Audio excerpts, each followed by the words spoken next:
संरचना जो देश की बनाता है, जब वो युवा ही सुरक्षित नहीं है, जो एक विद्यार्थी ही सुरक्षित नहीं है, तो इस देश में कौन सुरक्षित है? आप हमें बता दीजिए। उन लोगों पर भी जवाबदेही होनी चाहिए जो तरह तरह के प्रलोभन देके छात्रों को देश के कोने कोने से यहाँ बुला लेते हैं। उनको तो बस अपने रिजल्ट की परवाह रहती है। अभी हमने कुछ दिनों पहले बंगाल वाला केस सुना, ना लड़कियां सुरक्षित है ना लड़के सुरक्षित है। इस देश का जब युवा ही सुरक्षित नहीं है, तो इस देश में न्याय की गुहार हम किससे लगा सकते हैं? मैं उसके गांव में थोड़ा मंडावरा वहाँ के रहने वाला हूँ। कोई कंट्रोवर्सी कोई है नहीं थी, 2 महीने हुए थे उनको यहाँ पे आए।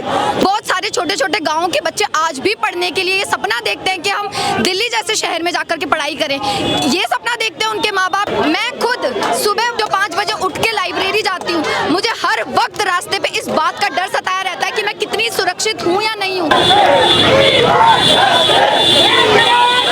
पता चला कि आप पड़ोसी थे वहाँ पे? मैं उसके गांव में थोड़ा मंडावरा वहाँ के रहने वाला हूँ, तो वहाँ से कुछ ही दूरी पे उसका घर पड़ता है। और वो ये है कि यहाँ पे मेंस लिखने के लिए आए थे।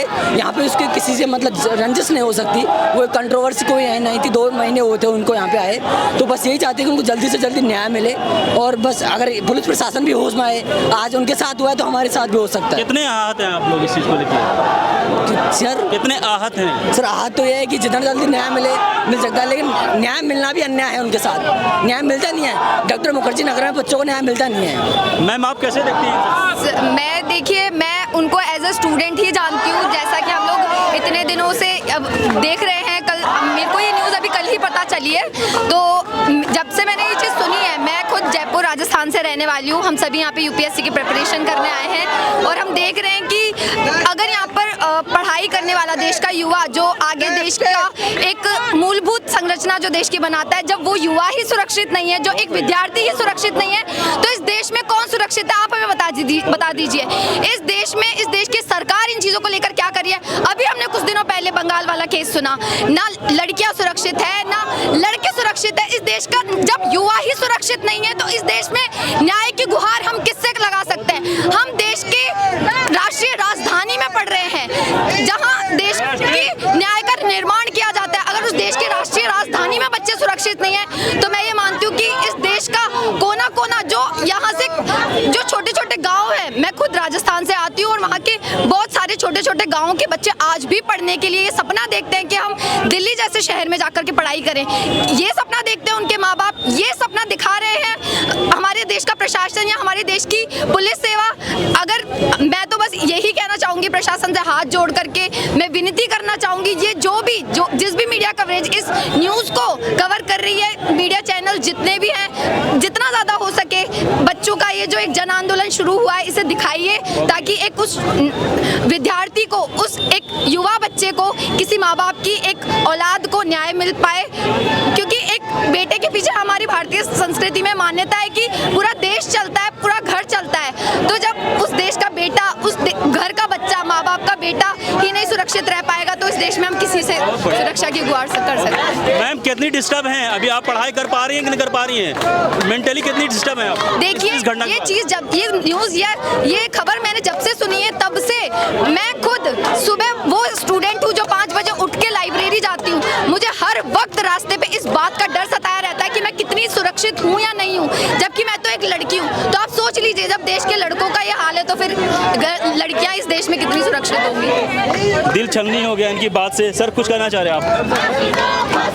दीपक मीणा एक स्टूडेंट जो कि यूपीएससी का मेंस लिख रहा था, इस बार मेंस का छात्र था। प्रिपरेशन उसने प्री की जो है ऑनलाइन ही जयपुर शहर में रह के की है। यहाँ जवाबदेही थे उन इंस्टीट्यूटों की भी होनी चाहिए जो तरह तरह के प्रलोभन देखे और उनको यहाँ बुला लेते हैं छात्रों को, और उनकी सुरक्षा के साथ में कि 10-10 दिन तक उनकी जो लाशें मिल रही है, 10-10 दिन बाद तक, उनकी मौत के बाद तक सूचना नहीं है, ना उनकी एक जिम्मेदारी परिजनों को सूचना करने की भी नहीं थी।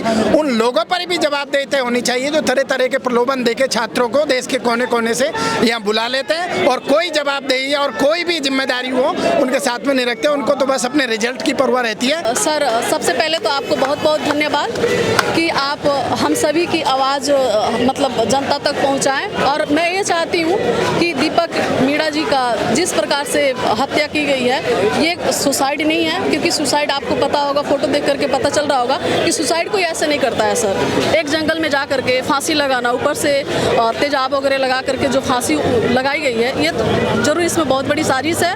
और मैं आप पे भरोसा करती हूँ, कार्यपालिका और न्यायपालिका पे भरोसा करती हूँ कि आप लोग जल्द से जल्द जो भी दोषी हैं उसको सामने लाएं और उसको सजा दिलवाएं, कड़ी से कड़ी सजा दिलवाई जाए और न्याय मिले दीपक मीणा जी आप को। सिविल सर्विसेज की तैयारी कर रही हैं, कि आप कितनी आहत है इस चीज़ को लेकर? बहुत आहत है सर, क्योंकि आए दिन आपको पता होगा 2 महीना हुए अभी लगातार कितने यूपीएससी एस्पिरेंट की घटना सामने आ रही है, तो इससे तो सर दिल दहल गया है हम सभी का। ऐसा लग रहा है कि अब प्रशासन में कैसे जाए, एक अच्छे स्टूडेंट, होनहार स्टूडेंट, मतलब समझिए मेंस जो दे चुका है, प्री क्वालिफाई करने के बाद मेंस में हम जाते हैं, वहाँ जा करके उसकी ऐसे मर्म हत्या हो रही है, तो बहुत गलत है सर। चलिए, हमारी संवेदनाएं आप लोग के साथ है और मैं भगवान से दीपक मीणा की आत्मा की शांति की दुआ करता हूं और आप लोगों को इंसाफ मिले, इस चीज़ की भी दुआ करता हूं। जी सर, आपसे मैं एक बार और गुजारिश करती हूँ कि आप हम सभी की आवाज़ ऊपर तक पहुँचाएं और कार्यपालिका और न्यायपालिका पे हमें विश्वास है कि हम लोग को न्याय मिलेगा। बस यही चाहिए सर। Thank you sir.